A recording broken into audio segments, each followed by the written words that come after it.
Pwede ba? Mga pulis, kami na magpusas ni Marcos para hindi naman niyo nahiya. Kami na ang aresto kay Marcos. Pwede ba? Ulit. Marcos resign. Aristohin. Ikulong.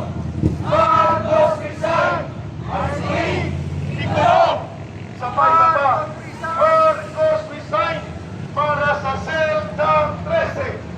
Hanggang pinagkinig sa Itali Marcos, ha? Sinahalaman ninyo. Marcos resign sa Seldang 13 ka. Okay, repeat ko. Marcos resign sa Seldang 13 ka. Marcos resign sa Seldang 13 ka. Marcos resign sa Seldang 13 ka. Marcos resign sa Seldang 13 ka. Tawagin muna natin bago ang isang abogado na tagapagtanggol ng boses ng mamamayan, boses muna ng mga political lovers and commentators. Pakinggan natin ang reaksyon nila sa bombshell expose ni Manang Amy Marcos at ang expose ni Santiago na hindi lang pala magnanakaw, adiktos pa! Salamat, Eric.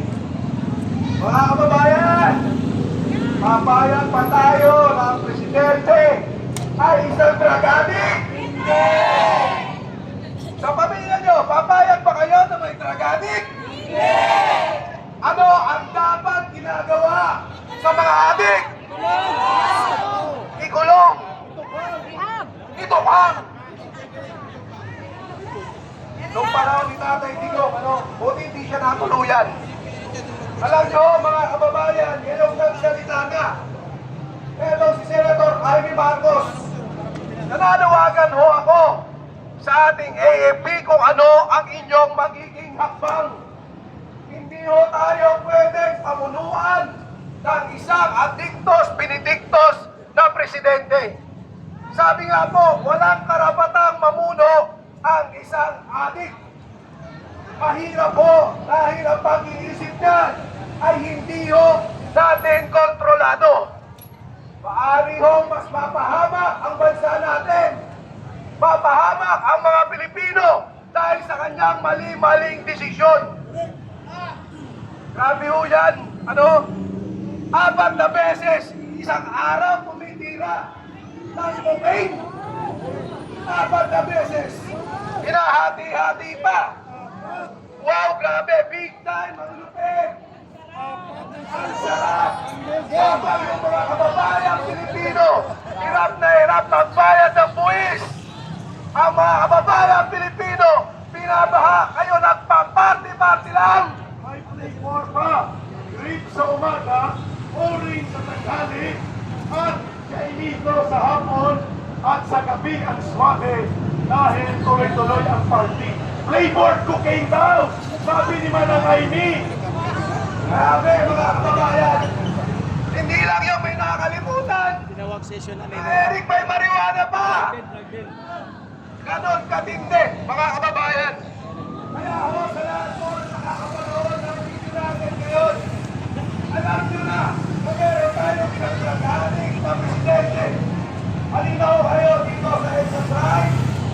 1 taon na ho kami dito sa totoo lang. 1 taon na kaming nananawagan sa inyo. At ngayon ay buuna ang mga promesa natin. Nagsalita na ang ating mahal na senadora. Ano pang hinihintay nyo mga kababayan? Marcos, you're fired! Hindi ka na kailangan ng sambayanang Pilipino.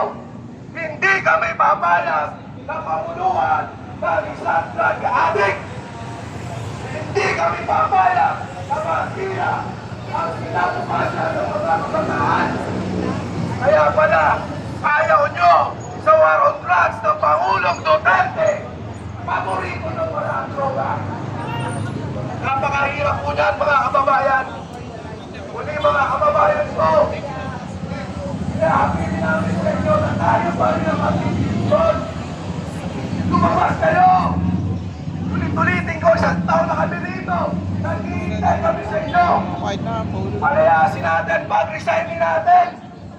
ang ating na presidente. So ito na po na, sinesert natin yung boses natin. Mamaya, maraming salamat po sa inyo. Muli babalik ko ang mikropono kay Eric. Magandang hapon po.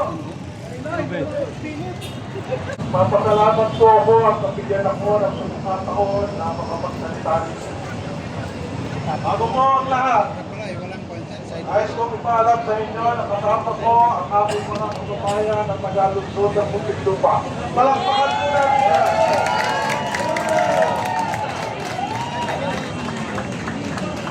Kami po sa Muntinlupa ay naniniwala na ang lang. ay laban ng laban ng isang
marami pang darating.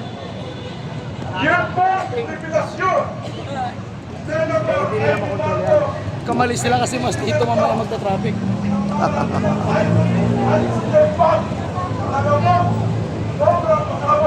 Ayaw ka, ayaw mag-resign. Ang kapal. Si Remove. Hindi mo buko. Ay, stabilis po.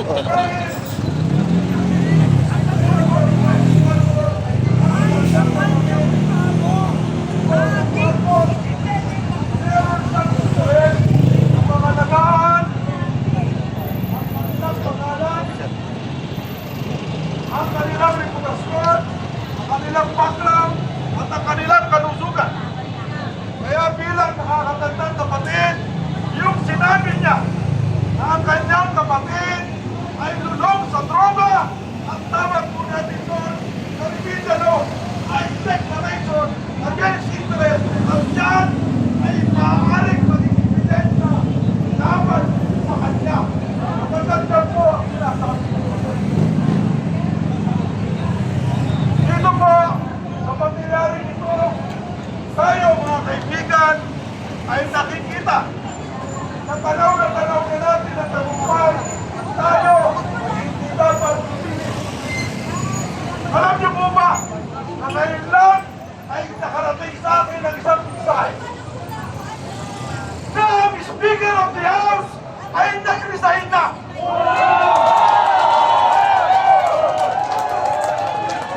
Ganyan po, kapag ang barko ay palumang na, talagang magtatalo na, ang magtatalo na sasakay ito. So, mga kababayan, dapat ito naglalaban sa mga anak.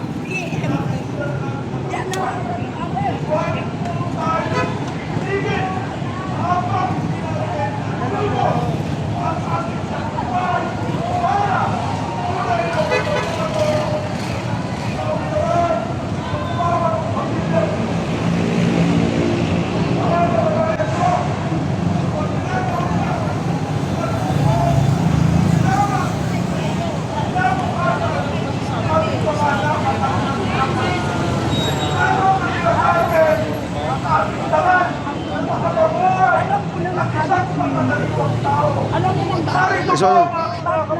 Ayos.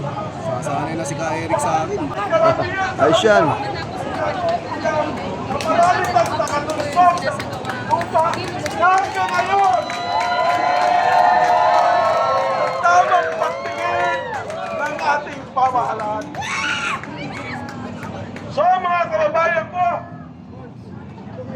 akin po isinasamo sa inyo ang panahon ito kailanman ay hindi na natin dapat palampasin. Sapagkat ang panahon ito ay panahon na ng tunay na pagbabago para sa ating mga mahirap na mamamayang Pilipino. Confirm ba? Confirm? Talaga nag-isa na si D? Speaker? Ako? Susunod na yan, susunod na yan.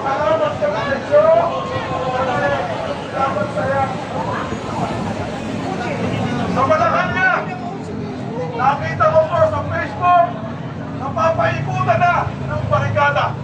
Alam niyo po ba, nakita ko na yan, napanood ko na yan noong 1986. Ang Malacanang ay punong-puno ng barikada. Alam niyo kung bakit? Sapagkat mga barikada yan, Ano pangalan mo? hindi makatakas yung nasa loob. Sige, inisip ko. Pagka sa bahay, ano ka? Ano? Uy, yung number ko. Uy, yung number ko. Message mo sa akin, ha? Ano mo?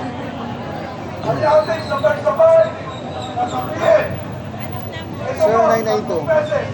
Ang pangunahan ko kayo, 628. Marcos Rizal. Marcos Rizal! Marcos Rizal!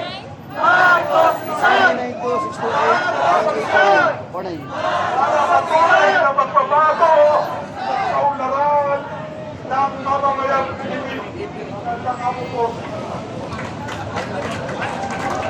Maraming salamat, Atty. Garin. Arisui! Arisui! Arisui!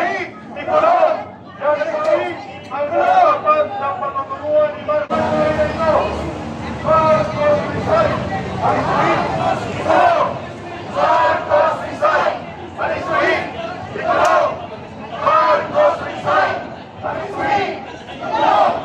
Marcos Rizal! Arisui! Nicolon! Yun! Pakinggan natin ang boses ko na isang taon na tayong magkasama sa lisim na lugar. Pero nakikita ko sa mga mukha nyo, wala pa rin kapaguran dahil mahal natin ang Pilipinas. Nakikita ko mga vlogger, walang kapaguran, umitim na tulad ko. Lalo na sa amin, galing kami sa Mindanao.